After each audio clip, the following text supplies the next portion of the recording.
Hello friends, welcome to अवी classes. मैं रंजित कुमार आप लोग का बहुत बहुत स्वागत करता हूं। आज हम लोग बात करेंगे पॉलिटेक्निक, और ये मेरा पॉलिटेक्निक का जो रहेगा इंट्रोडक्शन क्लासेस रहेगा, जो कि ऑल बोर्ड्स मतलब सभी बोर्डों के लिए रहेंगे जो इस बार एंट्रेंस एग्जाम 2019 में देने वाले हैं। क्लियर? तो यहाँ पे हम लोग बहुत सारे फैक्ट सब बात करेंगे जो कि पॉलिटेक्निक जो करने वाले हैं। क्लियर? तो पहला क्वेश्चन हमारा यहाँ है, अगर आप पॉलिटेक्निक कर रहे हैं तो सबसे पहले आपको जानना होगा कि पॉलिटेक्निक क्या है। उनको जान ले कि पॉलिटेक्निक क्या है, तब इस पे आप करें इसका तैयारी। क्लियर? दूसरी बात यहाँ पे जानेंगे हम लोग कि पॉलिटेक्निक कोर्स के लिए योग्यता क्या है। पहला, जैसे कि अगर आप पॉलिटेक्निक कर रहे हैं तो पॉलिटेक्निक क्या है इसके बारे में जानिए। दूसरी बात, अगर पॉलिटेक्निक करें आप कर सकते हैं या नहीं, इसकी क्या योग्यता है ये भी जान लें। अगर आप 9th में पढ़ रहे हैं और बोल रहे पॉलिटेक्निक का तैयारी कर रहे हैं, ये आपके योग्य है या नहीं ये भी तो ध्यान में देना है। अगर आप 10th पास कर लिए, आपके लिए है या नहीं वो भी तो देख लें। क्लियर? तीसरा आता है पॉलिटेक्निक कोर्स करने की क्या फ़ायदे हैं। अगर आप पॉलिटेक्निक कोर्स करते हैं तो आपको इससे क्या फ़ायदा होगा ये भी तो देखना है। चौथी बात है कि पॉलिटेक्निक कोर्स जो हम करेंगे इसमें कौन कौन से कोर्स आते हैं पॉलिटेक्निक में। क्लियर? उसके बाद पांचवा हम लोग बात करेंगे, अगर ये सारी चीज़ आप इस सब चीज़ को समझ लेंगे तो आ गया लास्ट जो पांचवा पॉइंट आएगा, हम लोग पढ़ेंगे पॉलिटेक्निक कैसे करें ये जानेंगे, और इसके पूरा एडमिशन का जो प्रोसीजर है इसकी सारी जानकारी हम आपको देंगे। तो आज हम लोग इतने सारे बात करेंगे। तो सबसे पहले मैं आपको बता दूं कि पूरा वीडियो अंत तक ज़रूर देखिएगा ताकि आपको सारी बात समझ में आ जाए। तो चलिए सबसे पहले हम लोग स्टार्ट करते हैं, और ये मेरा पहला ही क्वेश्चन आता है कि पॉलिटेक्निक क्या है। क्लियर? अगर पॉलिटेक्निक का मतलब देखा जाए ना, देखिए पॉलिटेक्निक दो शब्द से मिल के बना है, एक पॉली और दूसरा टेक्निक। तो पॉलिटेक्निक मतलब पॉली मीन्स होता है बहुत, मतलब बहुत सारे टेक्निक। इसका मतलब आप बोल सकते हैं कला या प्रैक्टिकल तरीके से सिखाना या तो सीखना। यहाँ पे जो पॉली मतलब हो गया अनेक, और टेक्निक मतलब क्या होता है, किसी भी चीज़ को प्रैक्टिकल तरीके से सीखना, या तो जहाँ पे ये प्रैक्टिकल तरीके से सिखाया जाता है। क्लियर? उस संस्थान या उस संस्था को बोल सकते हैं, या उस कॉलेज को आप बोल सकते हैं। क्लियर? तो ये हो गया पॉलिटेक्निक का मतलब कि बहुत सारे यहाँ पे टेक्निक आपको सिखाएगा, बहुत सारे जो कि कोर्सेज होंगे इसके अंदर वो बातें करेंगे। अब आता है इसमें कि ये पॉलिटेक्निक जो होते हैं इसके पूरे डिटेल्स एक एक पार्ट्स को हम लोग समझते हैं। पहला पॉइंट्स है ये, अगर आप देखा जाए तो पॉलिटेक्निक एक तरह का बोल सकते हैं काफ़ी फेमस जो है डिप्लोमा कोर्स होता है, जो कि ये कौन से विद्यार्थी कर सकते हैं, जो क्लास 10th में पास कर चुके हैं या तो जो 12th पास हैं वो इस कोर्स को कर सकते हैं। मतलब कि मिनिमम जो एजुकेशन होना चाहिए वो कितनी होनी चाहिए, 10th पास। क्लियर? और इस कोर्स के मदद से अगर आप किसी भी फील्ड में चाहे, जैसे मैकेनिकल इंजीनियरिंग हुआ या तो सिविल इंजीनियरिंग या फिर किसी भी इंजीनियरिंग में डिप्लोमा करना चाहते हैं तो इस पॉलिटेक्निक कोर्स के लिए आप अप्लाई कर सकते हैं, ताकि ये सब आप कोर्स कर सकते हैं। चाहे आप सिविल इंजीनियरिंग करो या मैकेनिकल या तो इंजीनियरिंग फील्ड, सारे यहाँ से आपको कोर्स हो सकता है। क्लियर? अब आगे हम लोग बात करते हैं नेक्स्ट पॉइंट्स जो होता है कि ये कोर्स जो होते हैं पॉलिटेक्निक कितने साल के होते हैं। ये 3 साल का कोर्स होता है। क्लियर?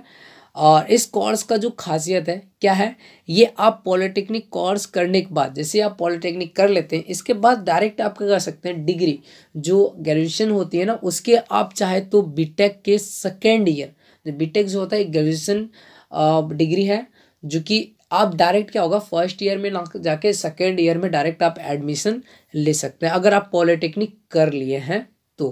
क्लियर? अब अगला पॉइंट हम लोग देखते हैं, इसका जो सेकेंड पॉइंट्स है, अगर आप इंजीनियरिंग जैसे केमिकल इंजीनियरिंग हुआ या पॉलिटेक्निक अगर ये सब डिप्लोमा किए हैं, इसके बाद चाहे तो डिग्री करना चाहते हैं जो हम बताएं आपको डायरेक्ट बीटेक में आप कर सकते हैं, ये सारे कर सकते हैं। इस कोर्स को बहुत सारे, इस कोर्स के जो होते हैं ना पॉलिटेक्निक कोर्स के बहुत सारे कोर्स जो ब्रांच होते हैं, और जो आपको पसंद आता है, जो जिसमें आपको इंटरेस्ट है, जो आप करना चाहते हैं, ऐसे बहुत सारे ऐसे मिलेगा जो कि आपके इंटरेस्टेड मतलब कोर्स भी होंगे जो आप कर सकते हैं। उसके बाद है, इस कोर्स को करने के लिए सबसे पहले आपको क्या करना होगा, इसका एक एंट्रेंस एग्ज़ाम होता है। वो एंट्रेंस एग्ज़ाम आपको देना होगा, जो कि सीएट यानी कि जो होता है कॉमन एंट्रेंस टेस्ट होता है, जो कि ऑब्जेक्टिव होता है, बहुविकल्पीय क्वेश्चन रहता है, जिसमें आपको 100 क्वेश्चन दिया जाएगा, जिसमें और आपको टाइमिंग 1 घंटा दिया जाएगा। उसको देके अगर आप उसको क्वालिफाई करते हैं तब आगे उसका जो प्रोसीजर है वो होगी। क्लियर। अब नेक्स्ट जैसे कि अगला पॉइंट्स यहाँ पे देखते हैं, अगर आप गवर्नमेंट कॉलेज में एडमिशन लेना चाहते हैं, देखिए जो हम जो बोले आप कॉमन जो एंट्रेंस टेस्ट है अगर वो आप देते हैं और आप चाहते हैं कि गवर्नमेंट कॉलेज में एडमिशन लेना चाहते हैं, तो उस टेस्ट को पास करना आपके लिए बहुत ही ज़रूरी होगा। और इस ये जो टेस्ट है, इस टेस्ट के बाद इस एग्ज़ाम में जो एंट्रेंस एग्ज़ाम होगा उसमें रैंक भी अच्छा लाना होगा आपको। अगर आप अच्छा रैंक लाते हैं तो अच्छे पॉलिटेक्निक कॉलेज जो है उसमें आपको एडमिशन मिल जाएगा, या फिर आप अगर अच्छे नहीं रैंक लाते हैं तो हो सकता है कि आपका एडमिशन भी ना हो, या तो आपको प्राइवेट कॉलेज में एडमिशन कराना पड़ सकता है। तो आप एक समझ लीजिए कि अगर आप प्राइवेट कॉलेज में एडमिशन कराते हैं तो प्राइवेट कॉलेज का जो खर्च होता है ना वो लगभग 35 से 50 हज़ार से प्लस आपका चले जाएगा। और जबकि आप गवर्नमेंट कॉलेज में करते हैं तो उसका 10 या 15 हज़ार के अंदर आपका सारे चीज़ निपट जाएगा। तो आप समझ गए कि जो अभी इंट्रेंस एग्ज़ाम आपका होगा उस एग्ज़ाम को आप अच्छे रैंक से पास करते हैं तो आप बहुत सारे पैसे भी सेव कर सकते हैं, और आप अच्छे कॉलेज में जा सकते हैं और एक गवर्नमेंट कॉलेज में जा सकते हैं। और गवर्नमेंट कॉलेज में जाइएगा तो अच्छा आपको जॉब भी मिल सकता है। क्लियर। अब नेक्स्ट ये तो हमारा समझ में आ गया कि पॉलिटेक्निक क्या है। अब जो हमारा नेक्स्ट पॉइंट आता है ना वो आता है कि पॉलिटेक्निक जो हम कोर्स करें इसके लिए क्या योग्यता होनी चाहिए। देखिए पॉलिटेक्निक कोर्स करने की योग्यता हम आपको पहले भी बता चुके हैं कि 10वीं या 12वीं से आप कर सकते हैं, 10वीं के बाद या 12वीं के बाद कर सकते हैं। और पॉलिटेक्निक में एडमिशन अगर आपको लेना है ना उसके लिए आपको क्या करना चाहिए, 30% मार्क्स आपके 10th में होने चाहिए।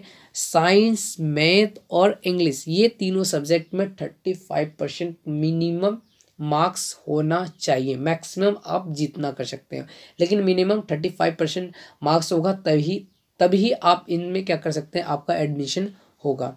क्लियर। अब नेक्स्ट आता है हमारा कि पॉलिटेक्निक करने के क्या फ़ायदे। देखिए पॉलिटेक्निक अगर आप करेंगे तो उसमें क्या फ़ायदा होगा। देखिए पॉलिटेक्निक अगर कोर्स कर लेते हैं इसके बाद क्या होगा, आपका जॉब एक फिक्स है। फिक्स मतलब किसके लिए है, जो मेहनत करते उसके लिए। यहाँ पे आपको जो प्राइवेट जॉब मिल सकता है, जो कि आपको कोई भी प्राइवेट कंपनी आपको खुद सिलेक्शन करेगा और लेके जाएगा, आपके कॉलेज में आएंगे। जैसे कि वहाँ पे आप उसका इंटरव्यू होगा, उस इंटरव्यू में पास करना होगा, उसके बाद आपका यहाँ पे जॉब फिक्स होगा। 10-15 हज़ार रुपया आराम से आपको यहाँ पे जॉब मिल जाएगा, कहीं भटकने की ज़रूरत नहीं मिलेगा। या फिर आप क्या कर सकते हैं, पॉलिटेक्निक के बाद सीधे इंजीनियरिंग के सेकेंड ईयर में एडमिशन कर लें। अगर आप जॉब नहीं करना चाहते हैं कि और हम हायर एजुकेशन लें, तो आप ये सीधे इंजीनियरिंग के सेकेंड ईयर में एडमिशन कर सकते हैं, जैसे कि बीटेक वगैरह आप कर सकते हैं। क्लियर। अब इसके अंदर जो कोर्स जो आते हैं ना, ये पॉलिटेक्निक के अंदर जो कोर्स आते हैं कौन कौन सा आता है, जैसे एग्रीकल्चर असिस्टेंटशिप जो आता है, एक ये कोर्स आ गया। बहुत सारे इसके अंदर कोर्स आ गए, हम बताएं ना आपके अनुसार से जो भी आपको अच्छा लगता है वो आप कर सकते हैं। देख सकते हैं कि आर्ट ऑफ ड्राइंग टीचर आ सकता है, ऑटोमोबाइल इंजीनियरिंग आ सकता है, केमिकल इंजीनियरिंग आ सकता है, सिविल इंजीनियरिंग आ सकता है, सिविल इंजीनियरिंग कंस्ट्रक्शन टेक्नोलॉजी आ सकता है, civil engineering public health and environmental आ सकता है। ये जो होता है ये वाला civil engineering public health and environmental ये ओनली गर्ल्स के लिए है, ये गर्ल्स ओनली अप्लाई कर सकते हैं। कंप्यूटर इंजीनियरिंग आ सकता है, और भी यहाँ पे आपको और भी आपका यहाँ पे मिल सकता है, देख सकते हैं computer engineering, electrical engineering, electronic and communication engineering, electronic engineering जो कि डिजिटल इलेक्ट्रॉनिक बोल सकते हैं, इलेक्ट्रॉनिक इंजीनियरिंग मेडिकल इलेक्ट्रॉनिक बोल सकते हैं। ये fashion design only for girls के लिए है। फिर जैसे गारमेंट फैब्रिकेशन टेक्नोलॉजी आ गया, information technology enabled service and management, ये सारी चीज़ कर सकते हैं। और भी आप देख सकते हैं यहाँ पे आपका है जो कि instrument control, interior design only for girls, girls के लिए ये है।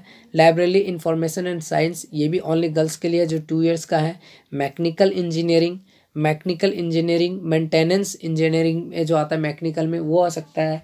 मेडिकल लेबोरेटरी टेक्नोलॉजी, ये सारे कोर्स आप इसके अंदर आता है। आपको जिसमें इंटरेस्टेड है वो आप कर सकते हैं। किसी को ऐसा लगता है बचपन से वो इलेक्ट्रिक्स के साथ खेलता है तो हो सकता है कि वो इलेक्ट्रॉनिक में अच्छा लगता है तो इलेक्ट्रिक इंजीनियरिंग कर लें। किसी लड़की को लगता है कि हम फैशन डिज़ाइनर करें तो उसमें आप कर सकते हैं। ये सारी चीज़ इसमें दिया गया है। अब आगे हम लोग बात करते हैं नेक्स्ट जो आता है पॉलिटेक्निक। जो आप करना चाहते हैं तो कैसे करें पॉलिटेक्निक में एडमिशन। सबसे पहले होता है ना एडमिशन लेना है तो एडमिशन कैसे ले पॉलिटेक्निक में ये भी जान लें। तो देखिए सबसे पहले आपको पॉलिटेक्निक में अगर आपको एडमिशन लेना है तो सबसे पहला इसका जो प्रोसीजर पहला जो प्रोसेस होता है ना कि पॉलिटेक्निक में के लिए आपको क्या 10वीं पास करना होगा। अगर आप 10वीं पास हो चुके हैं 10वीं या तो 12वीं में होगा अगर आप पास हैं तो ये कर सकते हैं। या तो आप ITI करके भी कर सकते हैं। जैसे कि 10th पास हो गया जो ITI किया तो वो 10th तो पास हो ही गया है तो 10th पास हो गए तो अगर आप ITI कर लिए तो आप चाहते हैं कि हम ये पॉलिटेक्निक भी करें तो आप कर सकते हैं। क्लियर। और कोशिश करें गणित इंग्लिश और साइंस सब्जेक्ट में हम बोले थे ना आपको अच्छे मार्क्स से परसेंटेज होनी चाहिए 10th में। अगर अच्छे लाना है 35% जो हम बताएं आपको लाना ही है। और साथ ही सब्जेक्ट को ये सब जो सब्जेक्ट है मैथ इंग्लिश ये सबको भी ध्यान में आपको रखना होगा क्योंकि यहाँ से क्वेश्चन तो बहुत ज़्यादा यहीं से क्वेश्चन पूछेगा। जैसे कि एग्ज़ाम अभी आपका होगा तो मैथ और साइंस में फिजिक्स और केमिस्ट्री ये 3 सब्जेक्ट से आपके एग्जाम में क्वेश्चन रहेगा। सिर्फ यही तीनों सब्जेक्ट से। और इंग्लिश इसलिए क्योंकि लैंग्वेज है थोड़ा तो लैंग्वेज तो आपको जानना चाहिए तो इसलिए इंग्लिश को भी करना है। और यहाँ पे देखिए जो एग्ज़ाम आपका होगा ना तो ये एक एग्ज़ाम हम आपको बताएंगे ऑब्जेक्टिव होगा यानी मतलब कि आपको एक क्वेश्चन दिया जाएगा उसमें आपको 4 ऑप्शन दिया जाएगा उस 4 ऑप्शन में से एक क्वेश्चन को आपको टच करना है। क्लियर। दूसरी बात यहाँ पे नेगेटिव मार्किंग भी है। अगर एक गलत करते हैं अगर आप 3 गलत करते हैं तो 1 मार्क्स होगा जो उसका रूल्स होगा उस रूल्स के अनुसार आपका मार्क्स कटेगा। क्लियर। तो ध्यान रखना है कि जितना आता वो आपको सही करना अदरवाइज गलत कर ऐसे नहीं कि नहीं भी आ रहा है ऐसे टिक करके नहीं जय श्री राम करके टिक नहीं लगाना है क्योंकि इससे गलत भी हो सकता है। गलत होगा तो आपका मार्क्स भी कम आ सकता है क्योंकि माइनस मार्किंग होता है इसमें। क्लियर। अब देखिए पॉलिटेक्निक एंट्रेंस अगर आप दे रहे हैं तो इसमें अच्छे रैंक करें अच्छे रैंक लाने का कोशिश करें क्योंकि अच्छे रैंक लाने से आपके अच्छे कॉलेज में आपका एडमिशन होगा और गवर्नमेंट कॉलेज में होगा। और गवर्नमेंट कॉलेज में एडमिशन होगा तो बताएं ना आपको पैसे की बचत बहुत ज़्यादा हो जाएगी और जॉब की गारंटी ज़्यादा बढ़ जाएगी। क्लियर। ताकि आपको बेस्ट गवर्नमेंट कॉलेज मिले और जिससे कि आपको फीस कम लगे और अच्छा प्लेसमेंट यानी अच्छा जॉब और अच्छी सैलरी भी आपको मिलेगा। क्लियर। नेक्स्ट आता है 3 नंबर जो पॉइंट्स हम लोग देखेंगे कि अगर जैसे कि आप एंट्रेंस एग्ज़ाम क्लियर कर लिए ना इसके बाद आपका क्या होगा काउंसलिंग होगा। काउंसलिंग क्या होता है कि जैसे कि आपका कौन सा कॉलेज आप जिस आपके रैंक के आधार पे आपको कॉलेज दिया जाएगा। जैसे कि अगर गवर्नमेंट कॉलेज नहीं होगा अगर आप पॉलिटेक्निक सिर्फ एग्ज़ाम दे दीजिएगा ना तो आपका कॉल बहुत सारा आएगा कि सर आप कॉलेज इसमें प्राइवेट कॉलेज वाले आपको कॉल करेंगे सरकारी वाले तो करेंगे ही नहीं। अगर वहाँ पे पास नहीं करते हैं सिर्फ पॉलिटेक्निक में अगर आप ज्वाइन करते हैं तो आपको प्राइवेट कॉलेज वाला भी आपको कॉल करेंगे क्योंकि उसको तो पैसे कमाना है इसलिए आपको कॉल करके बोलेगा एडमिशन लेने के लिए। तो अच्छा करें कि अच्छा रैंक लाएं। क्लियर। ताकि आपको गवर्नमेंट कॉलेज में एडमिशन हो और अच्छे से आपका पढ़ाई भी हो। और ये सारा जितना प्रोसीजर होगा सारा आपका ऑनलाइन होगा। क्लियर। और ये आपके रैंक यानी कि अगर आप जिस प्रकार से रैंक लाते हैं हम आपको बताएं आपके रैंक के हिसाब से आपको कॉलेज मिलेगा। अच्छे रैंक लाते हैं तो अच्छा कॉलेज मिलेगा। अगर कम रैंक है मतलब कि थोड़ा सा मतलब कि अच्छे रैंक नहीं है तो आपको उस प्रकार से कॉलेज चूज़ करना पड़ेगा। आपको चूज़ नहीं करना होगा वो खुद आपको उसी तरह का कॉलेज दिया जाएगा। ठीक है। उसके बाद चौथा पॉइंट से आता है पॉलिटेक्निक की पढ़ाई पूर्ण करने के बाद क्या होगा कॉलेज में क्या होगा आपके पास कंपनी आएगी जॉब देने के लिए। आपको जाना नहीं होगा वहाँ पे आपके कैंपस पे आएंगे वहाँ पे सिलेक्शन होगा। वहाँ पे जैसे कि पहला होता है कि आपको इंटरव्यू लिया जाएगा। अगर आप उसका इंटरव्यू पास कर जाते हैं अगर आप उसका इंटरव्यू पास कर जाते हैं क्लियर कर देते हैं तो आपका जॉब पा सकते हैं। अगर इंटरव्यू नहीं क्लियर कर पाए तो ज़रूरी नहीं कि आपको जॉब देगा। तो यहाँ पे एक चीज़ हमेशा ध्यान में रखिएगा कि पॉलिटेक्निक करने के बाद ऐसा नहीं है कि आप पास कर जाओगे, क्योंकि बहुत सारे बच्चे देखना पॉलिटेक्निक करके बेगारे बैठे हैं। क्यों? वहाँ पे खेलने कूदने वाले के लिए जॉब नहीं है, वहाँ पे पढ़ना है तो ही कंपनी आपको देगी। और प्राइवेट कंपनी जानते हैं कि वो एक्टिव बच्चे को ही लेगा, क्योंकि उसको हर एक जगह मिल जाएगा ना एक्टिव बच्चा प्राइवेट में, सरकारी थोड़ी है। प्राइवेट बच्चे को प्राइवेट जो कंपनी होती है वो अच्छे उसको सिखाना ना पड़ेगा, ऑलरेडी वो सीखा हुआ चाहता है। क्लियर? तो इसलिए आपको अच्छे से पढ़ाई भी करना है और वहाँ से अच्छे से लाना है। या फिर चाहे आप जॉब नहीं करना चाहते हैं तो उसको छोड़ दें, डायरेक्ट आप हायर एजुकेशन ले लें, बीटेक कर लें और वहाँ जाके एडमिशन करके आगे की पूरी पढ़ाई कर सकते हैं। और इसके बाद चाहे इंजीनियरिंग के डिग्री सेकेंड ईयर में आप एडमिशन ले सकते हैं। और इस तरह का क्या होगा, आपका पूरा पॉलिटेक्निक का जो प्रोसीजर है ये सारा आपका यहाँ पे ख़त्म हो जाता है इस तरह का। क्लियर? तो आप हमें बताइए कि ये जानकारी आपके लिए कितना मायने रखता है। अगर आपको अच्छा लगा तो ज़रूर हमें कमेंट करके बताइएगा। क्लियर? और जो न्यू है वो तो इस चैनल को सब्सक्राइब कर ले, ताकि आपको जितनी भी वीडियो हम बताएं वो आपके उस वीडियो का नोटिफिकेशन आपको मिल जाए और आप तुरंत देख सकें। और शेयर ज़रूर कर दीजिएगा दोस्तों तक, जितने भी आपके दोस्त हैं। और इससे रिलेटेड तो हम अभी आपका क्लास लेंगे और 1 महीने तक कंटिन्यू आप रहिएगा, जितने भी वीडियो प्रोवाइड कर रहे हैं, क्योंकि बहुत कम समय मिलता है इसको तैयारी करने के लिए। इसलिए मैं भी कोशिश करूँगा, मेरा भी फोर्स रहेगा कि पूरा जल्दी से जल्दी आपका सिलेबस कंप्लीट करा दें पॉलिटेक्निक का। क्लियर? और वीडियो अच्छा लगा तो वीडियो को पहले लाइक कर दें। और आज इतना ही, मिलते हैं हम आपको अगले पार्ट्स में, तब तक के लिए बाय।